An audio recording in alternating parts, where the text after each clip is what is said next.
Save Rafe by James Patterson, read with permission by Little Brown and Company. You can purchase this book at major retailers such as Amazon, Walmart, and Barnes & Noble. Chapter 12, No Way Out. After 31 hours, 1,200 miles, one night in a seriously creepy motel, 8 rest stops, 2 coolers full of sandwiches, and 1 whole apple pie from Swifty's Diner, we finally got to the rendezvous point for the program. And no, it wasn't as cool as it sounds. It was just a dirt parking lot in the middle of the biggest nowhere you've ever seen. There was 1 porta potty, 1 yellow school bus with some people on it, and a guy in a cowboy hat and army fatigue standing outside. Mom pulled in and rolled down her window. Are we in the right place for the program with Rocky Mountain High? Yes, ma'am, the guy said. I'm Sergeant Fish, and this must be Rafe in your back seat. How did you know? Mom said. 'Cause you're the last ones here, and you're late. We're getting ready to head out. Mom looked at her watch. But you weren't supposed to leave until 1100 hours, ma'am. Yes, ma'am, it's now 10:58. But first lesson of the program, be early to be on time, Sergeant Fish said. Ah, Mom said. I see. Then she winked at me in the rearview mirror. She'd been reading about the program too, and knew what to expect.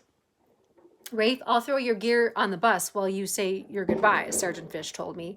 But you need to make it snappy, got it? I guess so, I said. I was getting it, all right. Anywhere they could use words like gear in 1100 hours, you can be pretty sure you're not there for surfing lessons and make your own Sunday bars. I had plenty of time to figure out just how serious of a mess I was in. What I didn't have was enough time to figure out how to get myself out of it.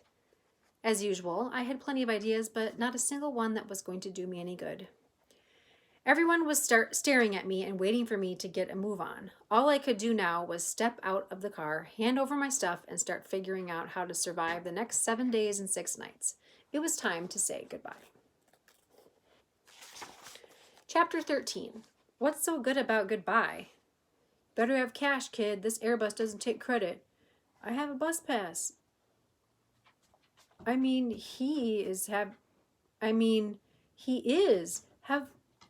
not him. Sure she is. He is. Have fun.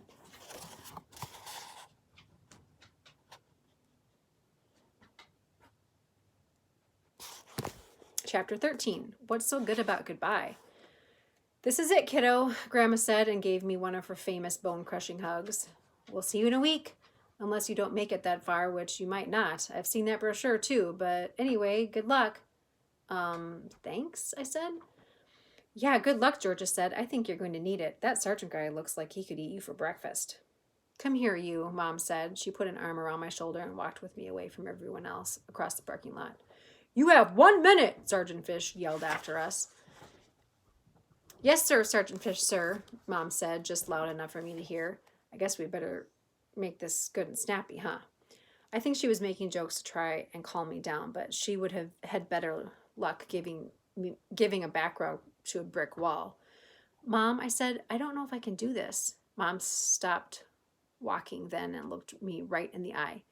Listen to me, sweetie, she said. All I can ask is that you do your very best, and I'll tell you something else. I don't think either of us has seen that yet. You have so much more inside you, Rafe. You just need to see that for yourself. Mom's pep talk wasn't making me feel very peppy, to be honest. Mostly I felt confused. So what does all that have to do with hiking and rafting and getting yelled at in the woods, I said. Mom smiled and reached over to give me a big long hug. Then she whispered in my ear, That's what you're here to find out. I guess that was the end of 1 minute because Sergeant Fish started screaming across the parking lot again. Time to roll, Cachadorian, let's go. Move like you've got a purpose. That's your cue, Mom said. Then she started walking me toward the bus. I love you, Rafe, no matter what, she said. Love you too, I said. I wanted to say more, but my throat was closed up tighter than Santa's workshop on December 26th. I definitely didn't want to start crying. Mom didn't cry either, even though I thought she might. I think she was trying to show me she could be strong if I could. It was one more reason why she's basically the most awesome mom in the world. Also, one more reason why I had to just shut up, buckle down, and get on that bus. After her speech, I wasn't going to let her down ever again, if I could help it. Chapter 14, Sarge in Charge. We'll have him for lunch by Tuesday. I can't do lunch on Tuesday. Are you free to peck at his carcass on Wednesday? Any last words?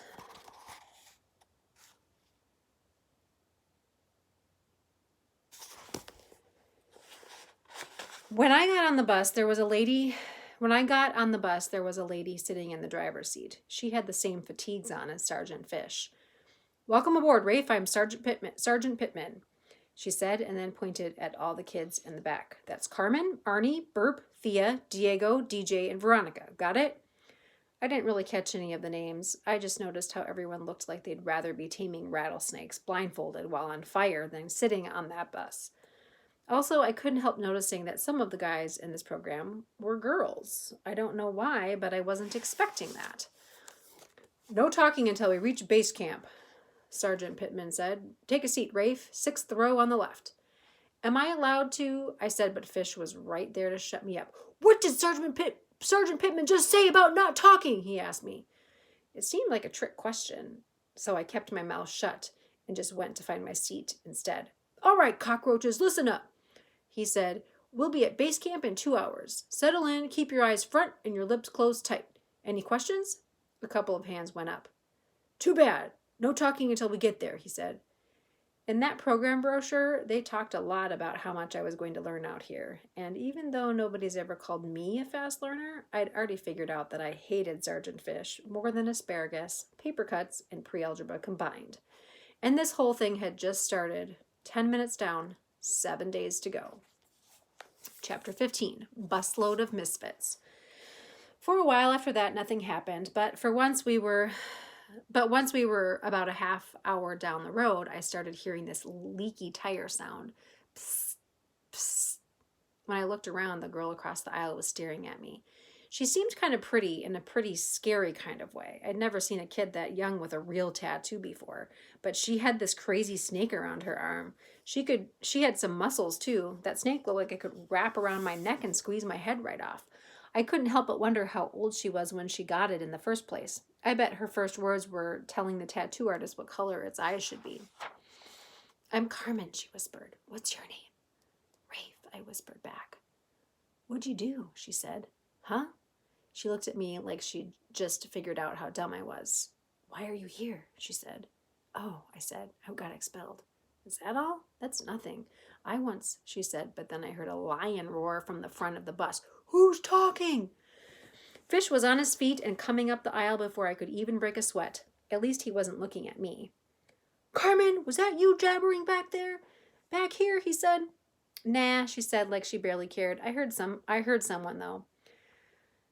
Yeah, I'll bet, Fish said right in her face. Then he looked around at all of us. Next one of you cockroaches to let out a peep gets 10 extra pounds in their pack tomorrow morning. Are we clear? Do not test me on this.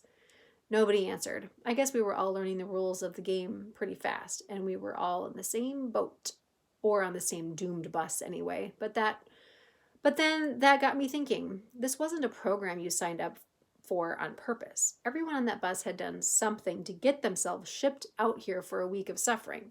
Maybe something really bad. What was Carmen about to say?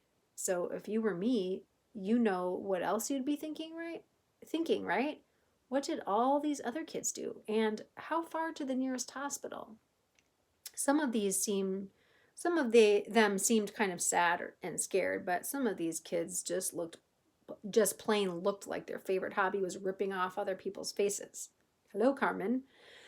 I know you're not supposed to judge a book by its cover and all that, but at the time, the cover was all I had to work with. But that got me thinking about something else. What did everyone see when they looked back at me? What did my cover look like? Okay, I know I'm not exactly the type you run away from in a dark alley, but the point is, everyone on that bus was some kind of misfit, troublemaker, juvie, or whatever. I don't know which of those things I was, maybe all of them. I didn't really like thinking about it, and maybe it didn't matter anyway, at least on that bus, because we were all cockroaches now. First to die, the Rafe Cacciatorian story. Please don't hurt me, the Rafe Cacciatorian story. Welcome to Crazy Town, the Rafe Cacciatorian story. Cloudy with no chance of survival, the Rafe Cacciatorian story. Don't even think about it, the Rafe Bone Crusher Cacciatorian story. all titles of books, apparently.